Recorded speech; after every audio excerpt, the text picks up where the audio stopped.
Saat aku pulang dinas, aku kaget karena tidak ada seorang pun di rumah. Aku hanya menemukan sebuah surat dari suami dan ibu mertuaku yang bertuliskan, "Urus nenek tua bangka itu. Kami sedang liburan bersama." Aku melihat nenek dari suamiku sedang terbaring lemah hampir sekarat di kamarnya. Saat akan membawanya ke rumah sakit, tiba-tiba dia membuka mata dan berkata, "Tolong bantu aku membalas dendam. Mereka tidak tahu tentang aku." Saat suami dan ibu mertua pulang, mereka teriak histeris. Suara roda koper yang beradu dengan lantai semen kasar di halaman rumah menjadi satu-satunya bunyi yang memecah keheningan malam itu. Nadira menghela napas panjang, mencoba membuang rasa penat yang menumpuk di pundaknya. Setelah menempuh perjalanan darat selama 6 jam dari luar kota, tubuhnya terasa remuk redam. Dinas kali ini sungguh menguras tenaga dan pikiran. Namun bayangan wajah suaminya, Rizal, yang menyambutnya dengan segelas air hangat atau setidaknya senyuman, menjadi motivasi kecil yang membuatnya bertahan. Jam di pergelangan tangannya menunjukkan pukul 11 lewat sedikit. Seharusnya lampu teras menyala. Namun rumah itu tampak gelap gulita seperti bangunan kosong yang ditinggalkan bertahun-tahun. Perasaan Nadira mulai tidak enak. Biasanya Bu Ratna, ibu mertua yang tinggal bersama mereka, sangat rewel jika lampu teras lupa dinyalakan. Namun malam ini kegelapan menyelimuti seluruh bangunan rumah sederhana itu. Nadira memutar kunci cadangan. Bunyi klik terdengar nyaring. Udara pengap langsung menyeruak, bau rumah yang tidak berventilasi seharian, bercampur aroma debu tipis. Tidak ada aroma masakan. Tidak ada suara televisi. Tidak ada omelan Bu Ratna. Hanya sunyi. Lampu ruang tamu menyala, memperlihatkan ruangan yang berantakan. Bantal sofa berserakan. Bungkus makanan ringan tergeletak. Gelas kotor berjejer. Nadira menggeleng pelan. Ia sudah terbiasa dengan pemandangan ini. Sebagai menantu yang bekerja sekaligus mengurus rumah tangga, ia sering membereskan kekacauan yang dibuat oleh suami dan ibu mertuanya. Namun keheningan malam ini terasa berbeda. Ia memanggil, "Mas Rizal." Tidak ada jawaban. "Ibu." Hening. Langkahnya menuju dapur. Di meja makan, tidak ada makanan. Hanya selembar kertas putih ditindih tempat garam. Jantung Nadira berdegup lebih cepat. Tulisan tangan Rizal terlihat jelas. Bersanding dengan tulisan Bu Ratna. Isi surat itu singkat, namun tajam seperti belati. Mereka pergi liburan untuk menenangkan pikiran. Nadira disuruh mengurus nenek tua di kamar belakang, karena mereka tidak ingin diganggu. Lutut Nadira lemas. Air mata mendesak keluar. Namun ia tidak punya waktu untuk menangis. Pikirannya langsung tertuju pada satu sosok. Nenek Laras. Nenek dari Rizal yang sudah lumpuh dan pikun selama 3 tahun terakhir. Jika Rizal dan Bu Ratna pergi sejak pagi, berarti Nenek Laras sendirian seharian tanpa makan dan minum. Rasa panik menggantikan rasa lelah. Nadira berlari ke kamar belakang. Pintu kamar tertutup rapat. Saat dibuka, bau pesing dan apek menyengat. Kamar itu sempit. Tidak ada ventilasi. Di atas kasur tipis yang kusam, sesosok tubuh kurus terbaring lemah. Nenek Laras terlihat sangat mengenaskan. Matanya terpejam. Napasnya berat. Kulitnya kering. Tanda dehidrasi parah. Hati Nadira hancur. Bagaimana bisa manusia memperlakukan orang tua mereka lebih buruk dari hewan? Rizal adalah cucunya. Bu Ratna adalah menantunya. Namun mereka memperlakukan wanita tua ini seperti sampah. Nadira berlari ke dapur, mengambil air hangat. Ia kembali dan meneteskan air perlahan ke bibir pecah-pecah itu. Nenek Laras batuk pelan, lalu menelan rakus. Nadira menangis tanpa suara. Ia membersihkan tubuh nenek, mengganti baju, merapikan rambutnya. Ia merasa bersalah. Seharusnya ia tidak pergi dinas. Seharusnya ia tahu meninggalkan nenek bersama mereka adalah keputusan fatal. Selama ini Nadira yang merawat nenek. Namun ia harus bekerja, karena Rizal tidak pernah mau bekerja tetap. Nadira memutuskan, malam ini nenek harus dibawa ke rumah sakit. Namun saat ia hendak bangkit, sebuah tangan kering mencengkeram pergelangan tangannya. Nadira terlonjak. Mata Nenek Laras terbuka. Tatapan itu tajam. Penuh kesadaran. Bukan tatapan orang pikun. Bulu kuduk Nadira meremang. Dengan suara tegas, Nenek berbisik. Jangan bawa aku ke rumah sakit. Nadira terpaku. Nenek melanjutkan. Bantu aku membalas dendam. Mereka tidak tahu siapa aku sebenarnya. Nadira masih terpaku, menatap nenek Laras dengan pandangan tak percaya. Otaknya berusaha mencerna apa yang baru saja terjadi. Nenek yang menurut diagnosis dokter kampung mengalami demensia berat dan kelumpuhan akibat stroke ringan, kini menatapnya dengan sorot mata setajam elang. Cengkeraman tangan nenek di pergelangan tangan Nadira terasa sangat kuat, jauh dari tenaga seorang wanita tua yang sekarat. Dengan suara gemetar, Nadira bertanya apakah nenek benar-benar sadar, atau ini hanya halusinasi akibat kelelahan. Namun nenek Laras justru memerintahkannya. Kunci pintu kamar. Tutup gorden rapat. Nada suaranya serak, namun mutlak. Tanpa sadar, Nadira menuruti perintah itu. Setelah pintu terkunci, nenek menunjuk ke sudut kamar, tepat di bawah lemari plastik tua. Dengan napas berat namun teratur, nenek menyuruh Nadira menggeser lemari itu dan mencongkel salah satu papan lantai yang warnanya sedikit berbeda. Nadira ragu sejenak. Namun tatapan mendesak nenek membuatnya bergerak. Ia mendorong lemari plastik itu. Debu tebal beterbangan. Ia menemukan satu papan lantai yang longgar. Dengan ujung kunci rumah, ia mencongkelnya. Papan itu terangkat. Di bawahnya terdapat ruang kecil tersembunyi. Sebuah kompartemen rahasia. Di dalamnya ada kotak kayu jati kecil berukir indah. Sangat kontras dengan perabot reot di kamar itu. Nenek memberi isyarat agar kotak itu diserahkan padanya. Dengan tangan gemetar, Nadira menyerahkan kotak tersebut. Nenek membuka kotak itu. Di dalamnya terdapat botol-botol kecil berisi cairan herbal pekat dan pil yang tidak terlihat seperti obat warung biasa. Tanpa ragu, nenek meminum salah satu cairan itu dalam sekali teguk. Ia memejamkan mata. Beberapa menit berlalu. Perlahan, rona merah kembali ke wajahnya. Napasnya menjadi lebih panjang dan tenang. Kemudian, sesuatu yang mustahil terjadi. Nenek Laras duduk sendiri. Posturnya tegak. Tidak ada lagi punggung membungkuk. Ia menatap Nadira, lalu tersenyum tipis. Senyum yang mengandung terima kasih sekaligus kepahitan mendalam. Dengan suara jelas dan terstruktur, ia berkata, "Ia bukan nenek pikun. Ia adalah wanita yang selama 3 tahun terakhir berpura-pura lumpuh dan pikun. Semuanya adalah sandiwara. Ujian." Ia ingin melihat wajah asli keluarganya. Air mata Nadira mengalir. Nenek melanjutkan dengan nada penuh amarah. Rizal dan Bu Ratna sengaja memberinya makan sangat sedikit. Sering hanya sisa makanan basi. Tujuan mereka, membuatnya mati perlahan tanpa jejak kekerasan. Agar mereka bisa menguasai sertifikat tanah dan aset yang mereka kira masih ada. Nadira menutup mulutnya menahan isak. Selama ini ia mengirim 70% gajinya kepada Rizal untuk obat nenek dan kebutuhan rumah. Ternyata uang itu tidak pernah sampai. Rizal dan Bu Ratna menggunakannya untuk gaya hidup mereka. Kemarahan mulai membakar dada Nadira. Ia merasa bodoh karena percaya begitu saja. Nenek Laras memegang bahu Nadira dengan mantap. "Kamu tidak bersalah," katanya. "Kamu satu-satunya alasan aku masih hidup." Ia meminta Nadira membantunya berdiri. Nadira terkejut. Langkah nenek kokoh. Nenek berjalan menuju dinding yang tertutup kalender usang. Ia menekan titik tersembunyi. Terdengar bunyi mekanis halus. Dinding bergeser. Di baliknya, sebuah ruangan rahasia. Ruangan itu dingin, bersih, dan dipenuhi layar monitor. Ruang kendali. Nadira melangkah masuk dengan ragu. Di dinding terdapat deretan layar CCTV yang menampilkan seluruh sudut rumah. Ruang tamu. Dapur. Halaman. Bahkan rekaman suara tersimpan rapi. Nenek duduk di kursi kerja seperti komandan perang. Ia memutar rekaman. Layar menampilkan kejadian pagi sebelum Rizal dan Bu Ratna pergi. Mereka tertawa sambil menghitung uang. Uang yang seharusnya untuk belanja bulanan. Nenek berkata dingin. Permainan yang sesungguhnya baru dimulai. Nenek memutar rekaman 2 minggu lalu.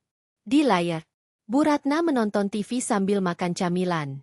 Nenek duduk di kursi roda. Tiba-tiba Bu Ratna menendang kursi roda itu. Ia memaki nenek. Ia bahkan meludahi makanan nenek sebelum memaksanya makan. Nadira menutup mulutnya menahan jeritan. Wanita yang ia hormati, Ternyata sekeji itu. Rekaman berikutnya, 3 hari lalu. Rizal masuk rumah bersama seorang wanita. Wanita yang diperkenalkan sebagai sepupu jauh. Mereka duduk sangat akrab. Rizal merangkulnya. Percakapan mereka terdengar jelas. Maya bertanya kapan Rizal menceraikan Nadira. Rizal menjawab santai. Ia masih membutuhkan Nadira sebagai mesin pencetak uang. Ia menyebut Nadira sapi perah. Ia berencana mengusir Nadira setelah nenek mati dan warisan jatuh ke tangannya. Mereka tertawa. Maya bertanya apakah obat di minuman nenek sudah bekerja. Rizal menjawab, dosisnya pelan tapi pasti. Dunia Nadira runtuh. Kakinya lemas. Segala pengorbanannya selama 5 tahun pernikahan sia-sia. Cintanya dikhianati. Rizal bukan hanya suami malas. Ia monster. Tangis Nadira berhenti. Digantikan tekad dingin. Nenek bertanya, apakah kamu siap berhenti menjadi korban? Dan mulai menjadi pemain. Nadira menatapnya. Dengan suara mantap. Aku siap. Mereka berjabat tangan. Kesepakatan tak tertulis terjalin. Tiba-tiba bel pintu berbunyi melalui interkom. Nenek melirik jam, lewat tengah malam. Tamu kehormatan kita sudah datang, katanya. Nenek membuka kunci pintu otomatis. Ia meminta Nadira menyambut tamu itu. Di halaman, mobil sedan hitam mewah terparkir. Seorang pria berjas turun bersama 2 pengawal. Pria itu bertanya sopan. Apakah Madam Laraswati ada di dalam? Nadira tertegun. Madam Laraswati. Nama asli nenek. Pria itu memperkenalkan diri. Pak Darmawan. Pengacara pribadi dan kepala divisi hukum perusahaan milik nenek. Nadira terperangah. Nenek bukan orang kaya biasa. Ia seorang matriark berkuasa. Malam itu, rencana besar mulai disusun. Dokumen dibuka. Strategi dibahas. Nasib Rizal dan Bu Ratna mulai ditulis ulang. Matahari bersinar terik di sebuah villa mewah di kawasan pegunungan yang sejuk. Di tepi kolam renang pribadi, Rizal berbaring santai di kursi malah sambil menikmati segelas jus jeruk dingin. Ia mengenakan kacamata hitam terbaru yang dibelinya menggunakan kartu kredit tambahan milik Nadira. Di sebelahnya, Bu Ratna sibuk memotret makanan mewah untuk diunggah ke media sosial. Ia ingin memamerkan kehidupan orang kaya kepada teman-teman arisannya. Maya, yang ikut liburan, berenang dengan gembira. Mereka tertawa. Mereka merasa seperti raja dan ratu. Rizal sesekali mengecek ponselnya, bukan untuk menanyakan kabar istrinya atau neneknya, melainkan untuk melihat saldo rekening yang ia kuras diam-diam. Ia merasa menang. Dalam pikirannya, nenek Laras pasti sudah sekarat atau mati. Ia tersenyum licik. Ia sudah menghubungi makelar tanah. Ia yakin rumah itu segera menjadi miliknya. Ia tidak tahu. Sertifikat tanah yang ia pegang hanyalah salinan palsu. Sementara itu di rumah, ratusan kilometer jauhnya, rumah yang mereka tinggalkan justru sangat sibuk. Sebuah truk box besar terparkir di depan rumah. Bukan untuk pindahan Rizal, melainkan untuk mengangkut barang-barang sampah milik Rizal dan Bu Ratna. Nadira bekerja bersama tim yang dibawa Pak Darmawan. Mereka memasukkan pakaian norak Bu Ratna, sepatu-sepatu bau milik Rizal, dan perabot murahan ke dalam kantong plastik hitam. Barang-barang itu akan disumbangkan atau dibuang. Setiap kali Nadira memasukkan barang Rizal ke plastik, ia merasa seperti membuang beban berat dari pundaknya. Rumah itu perlahan menjadi kosong. Namun Nadira justru merasa lega. Pak Darmawan kemudian menjelaskan fakta hukum. Rumah dan tanah telah lama diatasnamakan Yayasan Amal milik Nenek Laras. Rizal dan Bu Ratna tidak memiliki hak waris apapun. Bahkan mobil yang Rizal bawa liburan adalah mobil sewaan atas nama perusahaan, dan sewanya telah diputus pagi itu. Nadira kagum dengan kecerdasan nenek. Pesan jebakan. Siang hari, Nadira menjalankan bagian rencana berikutnya. Ia mengirim pesan kepada Rizal. Mas, nenek sudah tidak bernapas sejak 1 jam lalu. Badannya dingin dan kaku. Aku takut sendirian di rumah. Aku harus bagaimana? Tolong pulang. Ia menekan tombol kirim. Menunggu. 1 menit. 2 menit. 5 menit. Balasan datang. Nadira membaca keras-keras agar semua mendengar. Isi pesan Rizal. Ia menyuruh Nadira tidak panik. Jangan membuat keributan. Bungkus jenazah dengan kain. Biarkan di kamar. Mereka baru pulang lusa. Di akhir pesan, jangan telepon lagi. Pak Darmawan menggeleng jijik. Bagi Nenek Laras, pesan itu adalah paku terakhir bagi masa depan Rizal. Nadira membalas singkat. Baik, Mas. Aku akan mengurus semuanya di sini. Sampai jumpa. Wajahnya kini dingin. Transformasi rumah. Dalam waktu kurang dari 24 jam, rumah berubah total. Karpet berdebu diganti permadani mewah. Gorden kusam diganti tirai sutra. Dinding dicat ulang. Rumah sederhana itu berubah menjadi hunian berkelas. Ini bukan lagi rumah Rizal si pengangguran. Ini adalah kediaman sementara Madam Laraswati. Dan disinilah panggung pengadilan disiapkan. Transformasi Nenek Laras. Di kamar belakang yang kini bersih dan harum, Nenek Laras duduk di depan cermin. Penata rias dan busana pribadi mendandaninya. Rambut putihnya disanggul elegan. Wajahnya dirias tegas. Ia mengenakan kebaya sutra biru malam. Cincin zamrud berkilau di jarinya. Tongkat kayu jelek diganti tongkat perak berukir naga. Nadira nyaris tidak mengenalinya. Sosok di depannya bukan Nenek Renta. Ia adalah Madam Laraswati, ratu bisnis yang sesungguhnya. Dokumen penting. Di ruang tengah yang telah berubah mewah, Pak Darmawan menyodorkan dokumen. Dokumen pertama, surat gugatan cerai. Tangan Nadira bergetar. Namun kali ini, kata cerai bukan momok. Ia adalah tiket kebebasan. Dengan bismillah, Nadira menandatangani. Goresannya tegas. Dokumen kedua, pengalihan manajemen yayasan. Nenek mempercayakan yayasan kepada Nadira. Nadira sempat menolak. Namun Nenek berkata, kecerdasan bisa dipelajari. Ketulusan hati adalah anugerah langka. Nadira menandatangani. Detik itu juga, statusnya berubah. Ia bukan lagi menantu yang diinjak-injak. Ia adalah orang kepercayaan konglomerat besar. Menunggu kepulangan, tamu. Malam turun. Lampu utama dimatikan. Rumah dibiarkan gelap agar Rizal mengira masih berduka. Nadira duduk di samping Nenek Laras. Pak Darmawan dan pengawal berdiri di sudut ruangan. Keheningan penuh antisipasi. Nenek berbisik. Malam ini akan menjadi pelajaran paling berharga bagi cucu durhakaku. Di luar, suara jangkrik bersahutan. Waktu terasa lambat. Nadira siap. Ia akan mengakhiri penderitaannya malam ini. Jarum jam menunjukkan larut malam ketika suara deru mesin mobil yang familiar terdengar mendekat. Itu suara mobil SUV sewaan yang dibawa Rizal. Mobil berhenti di depan pagar rumah. Lampu sorot menyapu dinding rumah yang kini dicat ulang warna abu-abu elegan. Namun mereka terlalu lelah, atau terlalu bodoh, untuk menyadari perubahan itu. Pintu mobil dibanting. Suara tawa memecah keheningan. Di dalam rumah yang gelap, Nadira menajamkan pendengarannya. Ia mendengar suara cempreng Bu Ratna mengeluh lapar dan lelah. Maya merengek manja karena kakinya sakit. Maya bahkan bertanya dengan nada jijik. Nenek tua itu sudah mati belum? Aku tidak mau lihat mayat. Rizal tertawa. Ia berkata kalau belum mati, tinggal dibuang ke rumah sakit. Langkah kaki mereka mendekat. Di dalam, tangan Nenek Laras menepuk pelan lengan Nadira. Isyarat, bersiap. Kunci pintu berputar kasar. Anton, Rizal, kesulitan membuka pintu karena tidak sabar. Akhirnya pintu terbuka. Angin malam masuk membawa bau keringat perjalanan. Mereka melangkah ke ruang tamu yang gelap. Rizal meraba dinding mencari saklar. Ia menggerutu, memaki Nadira sebagai wanita bodoh. Nadira, nyalakan lampu. Kami lapar. Tidak ada jawaban. Bu Ratna ikut memaki. Maya berkata rumah ini terlalu wangi untuk rumah orang mati. Rizal akhirnya menemukan saklar. Klik.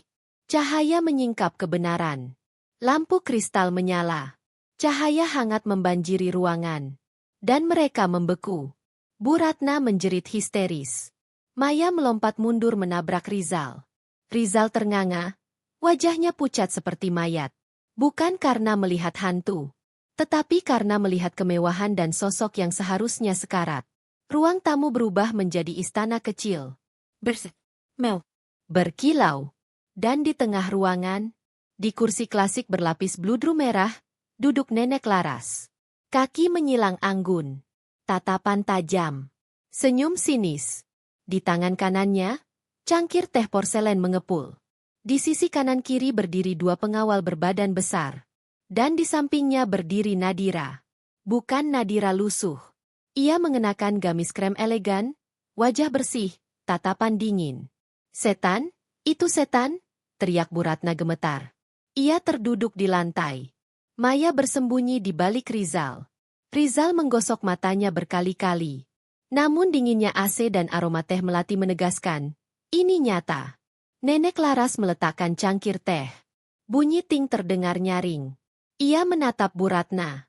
Dengan suara berat dan berwibawa. Kalau aku setan, Ratna, aku sudah menyeretmu ke neraka sejak pertama kau masuk pintu itu. Rizal akhirnya bersuara gagap. Nek, ini apa-apaan? Dari mana uangnya? Nadira, kau jual tanah ini ya? Ia mencoba membentak. Namun kali ini tidak mempan. Nadira melangkah maju. Dengan suara tenang. Tutup mulutmu, Mas. Jangan berani meninggikan suara di rumah pemiliknya. Pemiliknya? Rizal bingung. Saat itulah Pak Darmawan melangkah keluar dari bayangan. Identitas terungkap. Pak Darmawan memperkenalkan diri. Kuasa hukum Madam Laraswati Hardiningrat. Pemilik sah seluruh aset. Pemilik perusahaan tempat Rizal bekerja sebagai staf gudang. Hening. Rahang Rizal jatuh. Bu Ratna membelalak. Maya perlahan melepaskan pegangan dari lengan Rizal. Nenek tua yang mereka siksa adalah konglomerat. Bu Ratna tergagap memohon. Nenek tertawa kering. Ia berkata, malaikat maut pun jijik melihat kelakuan kalian. Jadi dia mengembalikan aku untuk membereskan sampah di rumahku.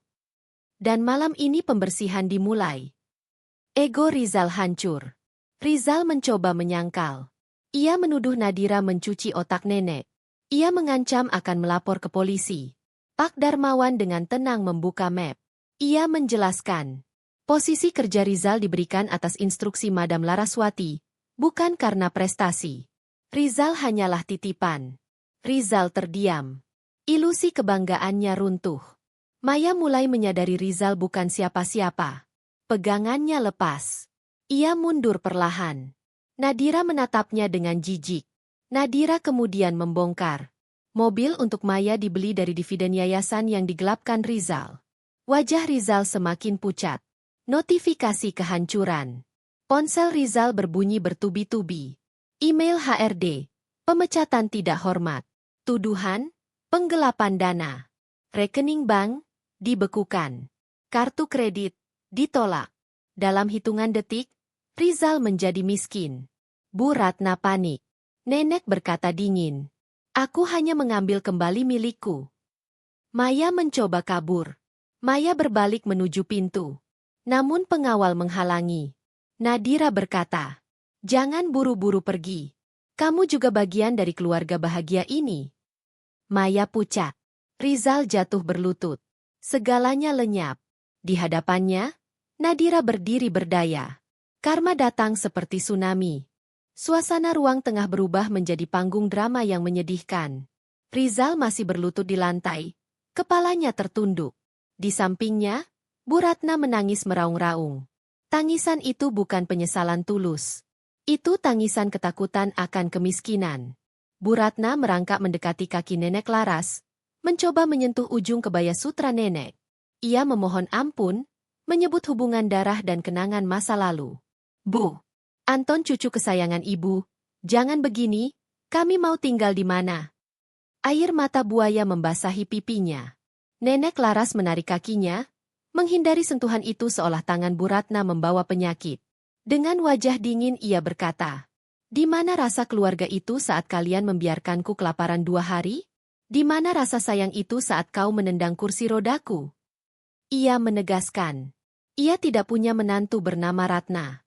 Ia tidak punya cucu bernama Rizal. Mereka sudah mati baginya saat mencoba membunuhnya perlahan. Rizal mencari kambing hitam. Rizal tiba-tiba menoleh ke arah Maya. Matanya merah dan liar. Dalam keputusasaan, ia mencari kambing hitam. Ia menunjuk Maya.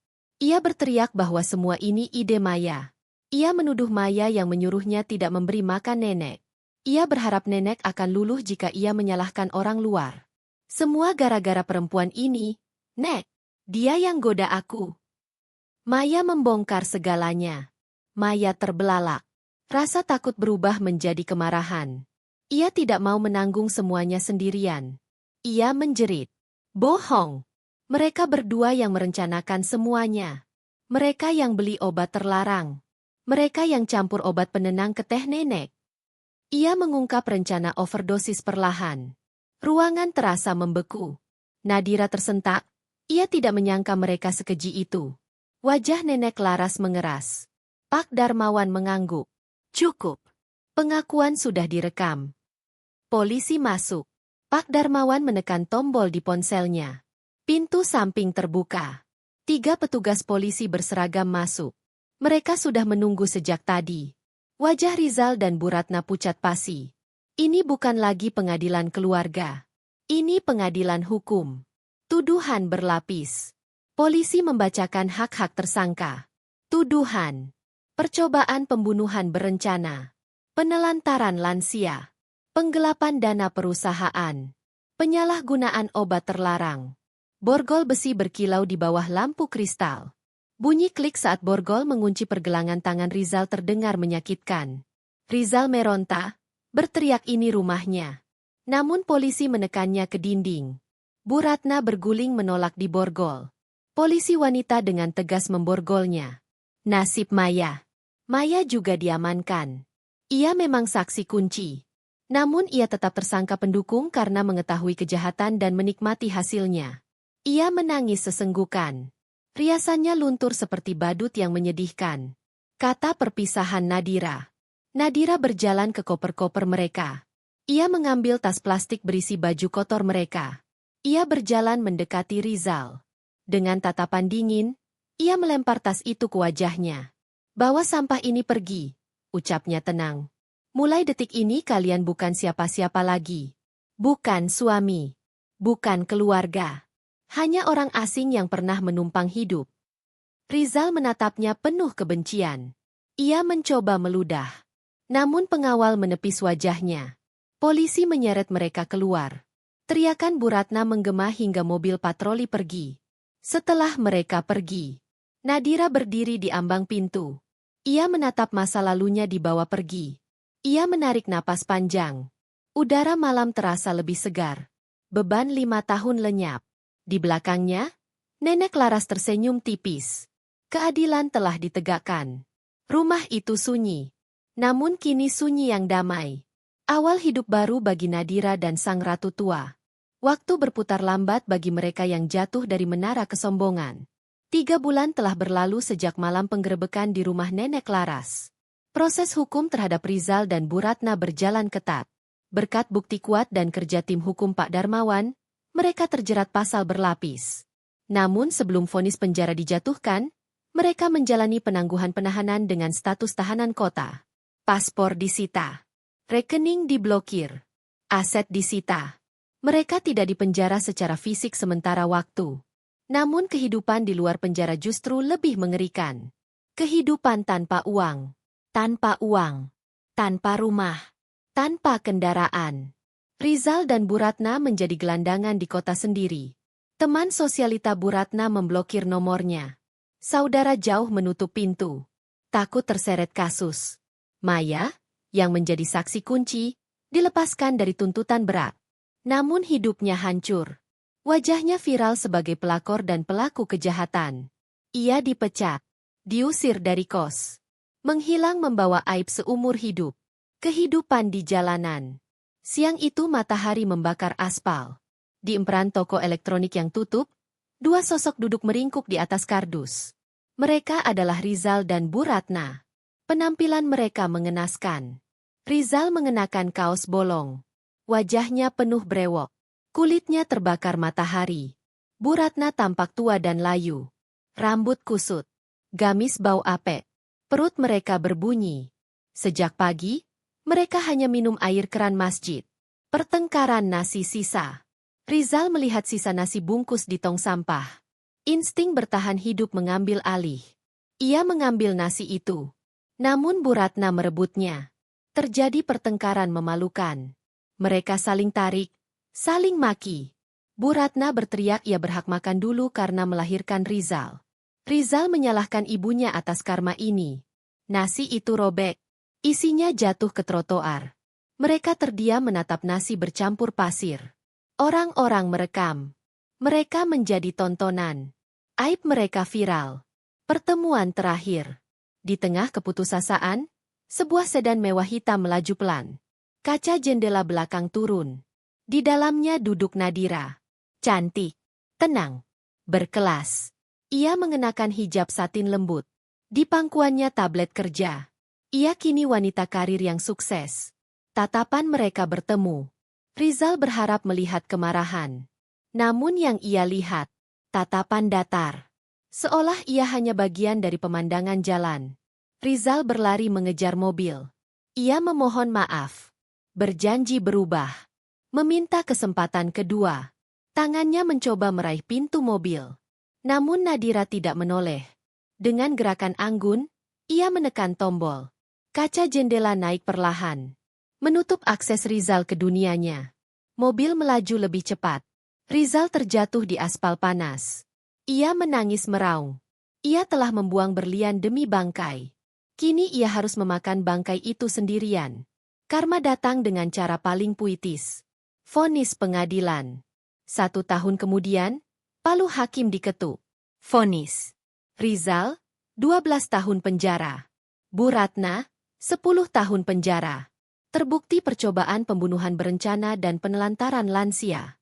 Tidak ada pengacara gratis. Aset disita. Kehidupan di penjara. Rizal menjadi babu narapidana lain. Ia menyikat toilet. Mencuci baju. Menyerahkan jatah makan. Tubuhnya kurus. Matanya kosong. Ia baru menyadari betapa berat pekerjaan rumah yang dulu dilakukan Nadira. Penyesalan menghantuinya. Bu Ratna bernasib serupa. Sifat sombong membuatnya dibenci. Ia dipukuli dan dikucilkan. Kini ia mengupas bawang di dapur penjara hingga jari kapalan. Ironi terbesar hidupnya. Ia memperlakukan Nenek Laras seperti sampah. Kini ia diperlakukan lebih rendah dari sampah. Kehidupan baru Nadira. Di luar penjara, kehidupan berjalan indah bagi Nadira dan Nenek Laras. Nadira kini Direktur Eksekutif Yayasan Hardiningrat. Ia membantu lansia terlantar dan anak kurang mampu. Ia menjadi wanita inspiratif. Anggun. Rendah hati. Nenek Laras menikmati masa tua bahagia. Kesehatannya pulih. Ia berjalan di taman. Setiap pagi mereka sarapan bersama. Rumah dipenuhi tawa. Penutup. Suatu sore, mereka duduk di taman menikmati teh. Nenek memegang tangan Nadira. "Terima kasih, Nak," ucapnya haru. Nadira tersenyum. "Aku yang harus berterima kasih. Nenek menyelamatkanku." Nenek berkata, "Tuhan mengambil cucu kandungku yang berhati iblis, dan menggantinya dengan cucu berhati emas." Nadira memeluknya. Ia kini bebas. Bebas dari penindasan. Bebas menjadi dirinya sendiri. Keadilan telah menemukan jalannya. Sang penjahat membusuk dalam penjara. Sementara sang wanita sabar kini berdiri tegak sebagai ratu di istananya sendiri.